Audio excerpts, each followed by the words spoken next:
Assalamualaikum warahmatullahi wabarakatuh. Jumpa lagi dengan Bapak di sini, yaitu dalam mata pelajaran biologi. Kali ini masuk dalam bab pertama, yaitu tentang pertumbuhan dan perkembangan pada tumbuhan. Selanjutnya, ya, kenapa belajar dari rumah perlu? Dikarenakan pada masa COVID-19 ini pembelajaran tetap juga berlangsung, ya. Dikarenakan belajar tatap muka di sekolah tidak dibenarkan untuk saat ini. Belajar dari rumah merupakan program pendidikan yang harus dilakukan oleh setiap sekolah dalam rangka memfasilitasi pendidikan di masa pandemi COVID-19 yang melanda Indonesia. Selanjutnya, kompetisi dasar 3.1 menjelaskan pengaruh faktor internal dan faktor eksternal terhadap pertumbuhan dan perkembangan makhluk hidup.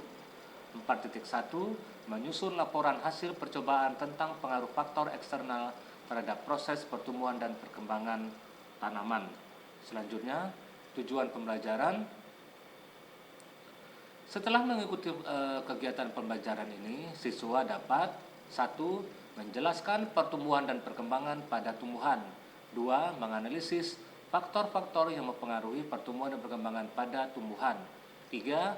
Memahami proses pertumbuhan dan perkembangan tumbuhan dan mengaplikasikannya dalam pengamatan pertumbuhan dan perkembangan. Selanjutnya, merancang percobaan pengaruh faktor luar terhadap pertumbuhan dan perkembangan pada tumbuhan. Kita lanjut, indikatornya menjelaskan pengertian pertumbuhan dan perkembangan pada tumbuhan, mengidentifikasi faktor-faktor yang mempengaruhi pertumbuhan dan perkembangan. Apa itu indikator? Adalah hasil pencapaian setelah kalian mempelajari bab ini. Kita lanjut. Perhatikan gambar berikut ini. Nah, di sini ada gambar anak bayi, ya, bayi yang baru lahir mungkin, ya. Selanjutnya ini sudah lumayan besar, ya.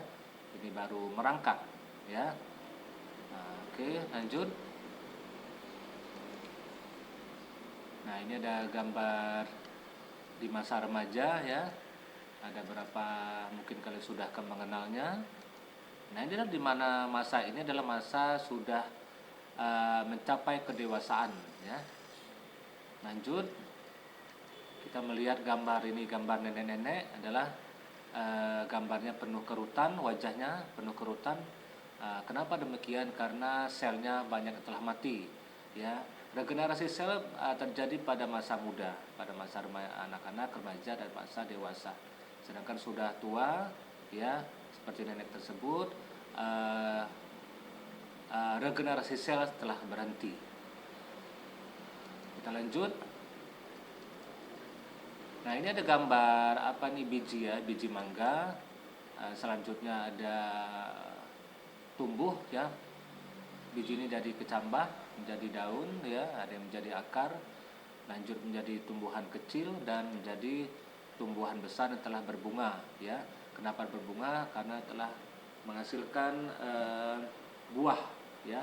Buah ini berasal dari penyerbukan sari, ya, jatuh ke kepala putik pada betinanya. Lanjut, yaitu, nah, ini dia hasilnya, tumbuhan mangga tadi telah berbuah, ya. Apa yang dapat kalian simpulkan? Yaitu bahwa makhluk hidup mengalami pertumbuhan dan perkembangan. Selanjutnya, apa itu pertumbuhan dan perkembangan? Kita lihat. Pertumbuhan adalah, ya, peristiwa membesarnya atau bertambahnya ukuran diantaranya volume, massa, dan tinggi pada makhluk hidup, ya. Contohnya pertambahan tinggi manusia atau sebuah pohon, pertambahan berat manusia, bertambahnya jumlah daun, ya, pada tumbuhan. Pertumbuhan bersifat kuantitatif dan irreversible. Nah, irreversible ini adalah tidak bisa kembali kepada bentuk semula. Pertumbuhan menjadi karena adanya pertambahan jumlah sel dan pembesaran sel. Nah, di sini kenapa bisa membesar, ya, tumbuhan tersebut? Dikarenakan jumlah selnya semakin banyak dan selnya juga membesar, artinya adanya pembesaran pada sel tersebut. Selanjutnya, perkembangan. Ya. Perkembangan adalah proses menuju kedewasaan atau terspesialisasinya sel-sel menuju ke struktur dan fungsi tertentu sehingga semakin kompleks. Ya. Nah, maksudnya di sini dikatakan berkembang, tumbuhan tersebut telah dewasa dan menghasilkan alat-alat reproduksi, ya, pada tumbuhan tersebut. Serbuk sari pada jantan dan kepala putih pada betina. Perkembangan bersifat kualitatif dan reversibel. Artinya pada perkembangan ini tumbuhan memiliki sifat kualitatif, ya, dan reversibel. Reversibel artinya bisa kembali kepada bentuk semula. Lanjut, pertumbuhan dan perkembangan pada tumbuhan. Pertumbuhan dan perkembangan pada tumbuhan dimulai dari biji yang akan mengalami perkecambahan. Nah, ya, di sini dimulai dari biji dia. Ya, kalau dari biji, ada juga perbanyakan tumbuhan dari stek, cangkok, dan sebagainya. Perkecambahan dimulai dengan proses penyerapan air oleh biji. Ya, istilahnya adalah imbibisi. Ya, pada biji, misalnya tadi biji mangga, masuknya air ke dalam biji tersebut. Nah, disitulah mulai proses perkecambahan. Kenapa bisa di dalam biji tersebut adanya embrio, ya, bakal calon tumbuhan. Proses ini menyebabkan enzim pada biji menjadi bersifat aktif, ya, kecambah menjadi tumbuhan kecil dan terus tumbuh menjadi tumbuhan besar, kemudian berbunga dan menghasilkan buah serta biji. Nah, di sini ada alat untuk mengukur kecepatan bertambah panjang batang tanaman, yaitu auxanometer. Macam-macam pertumbuhan, ya, ada pertumbuhan primer dan ada pertumbuhan sekunder. Ya, pertumbuhan primer itu adalah pertumbuhan yang memanjang terjadi pada aktivitas meristem apikal, ya, misalnya pada ujung akar dan ujung batang.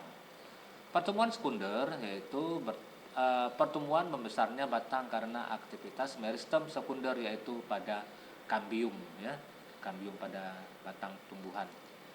Selanjutnya ada perkembangan bakal biji, yaitu ada endosperm, embrio, dan struktur biji yang matang. Nah, di sini ada ini biji yang mengarah ke bawah namanya radicula, ya.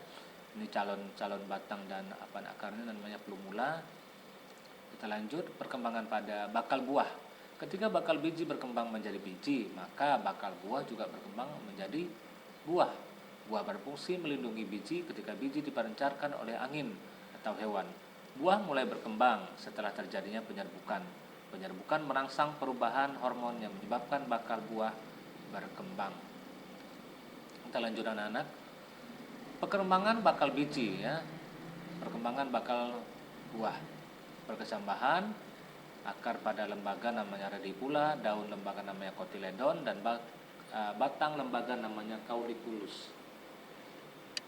Perkecambahan, awal perkecambahan dimulai dengan berakhirnya masa dormansi, ditandai dengan masuknya air ke dalam biji, yaitu tadi proses imbibisi. Proses ini akan menginduksi aktivitas enzim sehingga awal perkecambahan mulai berjalan. Nah, kenapa biji menjadi mulai berkecambah? Karena masuknya air pada biji. Perkecambahan berdasarkan letaknya, ya, ada epigel dan hipogel. Nah, ya, kalau hipogel terangkat ke atas, kalau hipo adalah ke bawah, ya. Kita lanjut. Nah, ini dia, ya, ini pada tumbuhan kacang-kacangan, ya, gambarnya. Lanjut, ya, ini dia yang tadi, ya, cotyledon tetap dalam tanah. Ini dia, ya, ini dia plumula muncul ke permukaan. Ini dia, ya, ini tetap menuju ke bawah. Nah, di akhir pembelajaran ini kalian menjawab soal-soal yang Bapak setelah sediakan. 1. Tuliskan faktor-faktor yang mempengaruhi pertumbuhan dan bagaimana pengaruhnya.